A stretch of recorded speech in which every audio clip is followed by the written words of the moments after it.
សួស្តីបងប្អូនក្នុងคลิปវីដេអូនេះខ្ញុំនឹងធ្វើការបង្ហាញម្ដងទៀតពាក់ព័ន្ធជាមួយការដំឡើង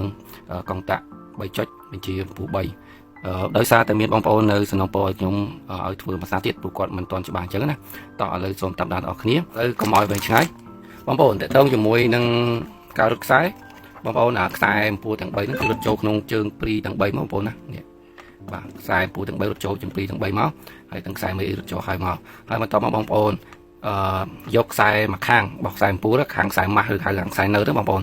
បាទមកគូបគ្នាជាមួយនឹងខ្សែណឺតរបស់មេមកអញ្ចឹងខ្សែមេគឺខ្ញុំយកពណ៌នេះបាទខ្ញុំយកពណ៌នេះធ្វើជាខ្សែណឺតបាទគូបចូលគ្នាអញ្ចឹងហើយបងប្អូនរួមមកស្អាតហើយបងប្អូនដាក់ចេះមកបាទបងប្អូនធ្វើតាមខ្ញុំណា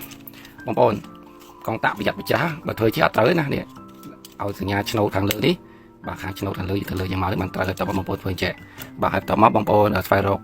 នេះគេហៅថាខ្សែប៉ុងបងប្អូនធ្វើតាមខ្ញុំណាបងប្អូនធ្វើចេះទៅចេះបងប្អូនប៉ុងជាមកបាទធ្វើតាមខ្ញុំមកហ្នឹងហើយបងប្អូនប៉ុងតាមខ្ញុំមកចឹងមកបាទ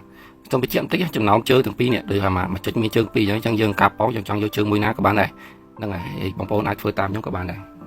ឲ្យសំខាន់បងប្អូនងាយស្រួលយល់បាទបន្តមកទៀតបងប្អូននេះបងប្អូនយកខ្សែមេមកនេះខ្សែខាងភ្លើងណាយើងយកផ្នែកខាងខ្សែភ្លើងមកប្រើបងប្អូនយកចូលខាងនេះមិនមែនខាងនេះណាបងប្អូនណានេះអាចចំណោមខ្សែប៉ុងទាំង3ហ្នឹងចង់ដាក់មួយខាងមួយណាក៏បានដាក់នេះក៏បានដាក់ខាងមួយនេះក៏បានខាងនេះក៏បានដែរព្រោះដោយសារតែវាប៉ុងចូលគ្នាអញ្ចឹងខ្ញុំយកជើងខាងនេះបាទអញ្ចឹងដាក់តាមខ្ញុំក៏បានដែរ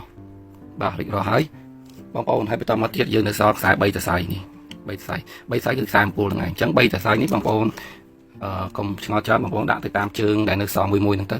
បាទហើយចំពោះលេខរៀងចុចណាអំពូលណាអំពូលចុចមួយណាសម្រាប់អំពូលមួយណានឹងបងប្អូនតែខ្លួនឯងទៅស្រឡាញ់ចុចគេហៅថាកំណត់ខ្លួនឯងទៅណាប៉ុន្តែខ្ញុំគាត់តែបង្ហាញជាគន្លឹះឲ្យបងប្អូនងាយតម្លើងឯងបាទចាំបងប្អូនដាក់តាមជើងមកគឺហើយនេះដាក់តាមជើងនៅសល់មួយហ្នឹងទៅហើយខាងអំពូលនេះតែប៉ុណ្្នឹងមកគឺរួចរាល់ហើយចូលភ្លើងមកគឺអូខេ